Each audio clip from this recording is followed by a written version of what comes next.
देश के हर परिवार को चिंता में डाल सकती है। कहते हैं मां का दूध बच्चे के लिए अमृत के समान होता है। हम अक्सर सुनते हैं कि मां का दूध बच्चे के लिए सबसे अच्छा और संपूर्ण आहार होता है, लेकिन एक रिपोर्ट आपकी ये राय आज बदल सकती है। इसलिए यह विश्लेषण देश के हर परिवार को जरूर देखना चाहिए, क्योंकि इसका संबंध सिर्फ गर्भवती महिलाओं से नहीं बल्कि आने वाली पीढ़ी से भी है। लखनऊ के किंग जॉर्जेस मेडिकल यूनिवर्सिटी में एक रिसर्च हुई है। यह रिसर्च 130 गर्भवती महिलाओं पर की गई, जिसमें पता चला कि गर्भवती महिलाओं के दूध में कीटनाशक पाए गए हैं। यह भी पता चला कि जो गर्भवती महिलाएं मांसाहारी हैं उनके दूध में कीटनाशक की मात्रा शाकाहारी महिलाओं से 3 गुना ज्यादा पाई गई। यह बहुत चिंता की बात है। जो गर्भवती महिलाएं नॉन वेजिटेरियन फूड खाती हैं, मीट खाती हैं, नॉन वेज खाती हैं, उनके दूध में कीटनाशक की मात्रा 3 गुना ज्यादा पाई गई उन महिलाओं के तुलना में जो शाकाहारी है। तो आखिर कीटनाशक गर्भवती महिलाओं के शरीर में कैसे पहुंचा और इसका असर गर्भवती महिलाओं और उनके बच्चों पर और हमारे समाज पर क्या होगा, इससे हम कैसे बच सकते हैं, आज ये सब कुछ आपको बताने की कोशिश करेंगे।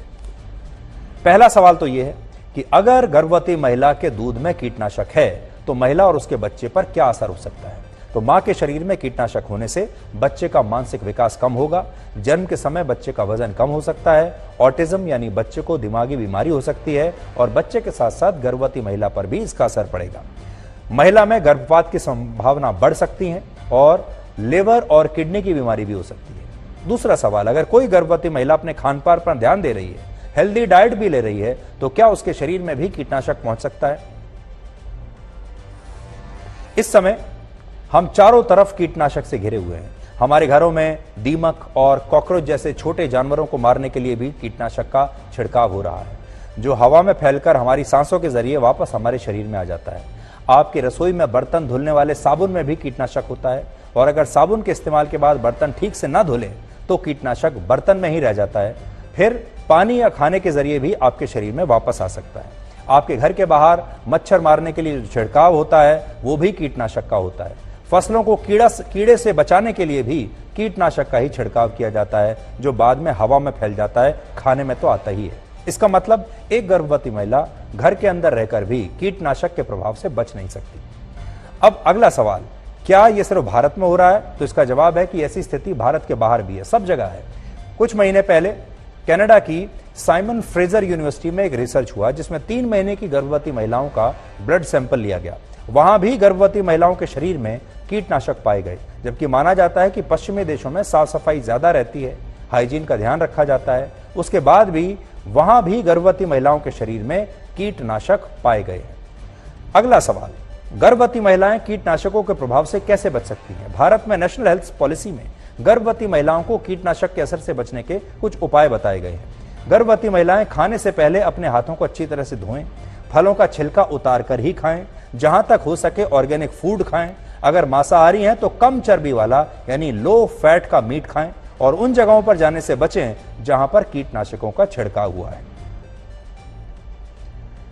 क्या कीटनाशकों का खतरा सिर्फ गर्भवती महिलाओं और नवजात बच्चों को ही है? ऐसा बिल्कुल नहीं है। कीटनाशकों का खतरा हर आयु वर्ग के लोगों पर है। पूरी दुनिया में लगभग 1000 तरीकों के कीटनाशकों का छिड़काव फसलों पर होता है। इस छिड़काव का लक्ष्य तो होता है फसलों को कीड़े से बचाना, लेकिन इसमें मौजूद जहरीले पदार्थ फसलों के जरिए, इस अनाज के जरिए हमारे खाने में पहुंच जाते हैं और फिर हमें नुकसान करते हैं। विश्व स्वास्थ्य संगठन के मुताबिक भोजन में कीटनाशक के प्रभाव से पूरी दुनिया में हर वर्ष लगभग 1,50,000 1.5 लाख लोगों की मौत हो जाती है इसी से। क्या कीटनाशकों के प्रयोग से बचा जा सकता है? भारत में 60 के दशक में हरित क्रांति की शुरुआत हुई। तब रासायनिक खाद और कीटनाशकों का प्रयोग हमारे देश में शुरू हुआ था। 1965 और 66 में देश में कीटनाशकों का प्रयोग 14,630 टन था। अब 2018-19 तक ये बढ़कर 62,180 टन हो गया। सोचिए, 62,180 टन कीटनाशक हमारे देश के किसान फसलों पर छिड़क देते हैं। भारत में कीटनाशकों का बाजार वर्ष 2024 तक 316 अरब रुपए तक पहुंचने का अनुमान है। कीटनाशकों का प्रयोग अनाज का उत्पादन तो बढ़ा सकता है, लेकिन इससे मिट्टी, पर्यावरण और हमारे शरीर तीनों को बहुत नुकसान हो रहा है। इसलिए हमारे देश की सरकार को यह कोशिश करनी चाहिए कि वो किसानों को कीटनाशकों का कोई पर्याय दे सके, उन्हें बता सके कि कैसे कीटनाशकों को रोकना है।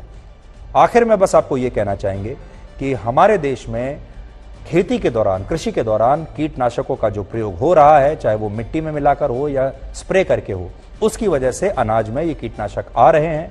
आप उसी अनाज को खा रहे हैं और आपके शरीर में वो कीटनाशक अलग अलग केमिकल्स के जरिए पहुंच रहा है, जिससे आपको बीमारियां होती हैं। सबसे खतरनाक बात यह है कि अब ये कीटनाशक मां के दूध तक पहुंच गया है और मां का दूध अब अमृत की बजाय जहर बन चुका है। ये बात बहुत ही खतरनाक है, इससे हम आपको आगाह करना चाहते थे।